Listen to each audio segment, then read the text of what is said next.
We want you to understand that there is only one stream that you might be going with or against, but there is only one stream. And when you learn from those around you to go against the stream, then you want to pronounce that there are evil streams, that there are streams of sickness or streams of badness or streams of poverty. We say, no, just one stream. You're just not going with it. You say, oh, that can't be. If it's a stream of goodness, why is it beating me up so? And we say, because you're clinging to the bottom. It's beating you up because you're not going with your self-created stream. Do you get this?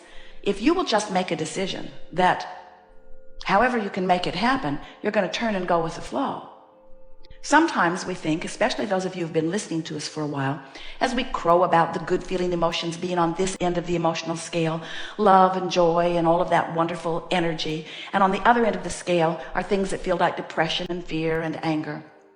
And we know that we give you the impression that your work is to not only not be on this end of the scale, but get to this end of the scale as quickly as possible.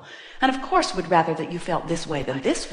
But what we really want you to understand is that since the stream is moving, we really are not asking you to turn your boat downstream and put a motor on it and get all the way down here as quickly as you can.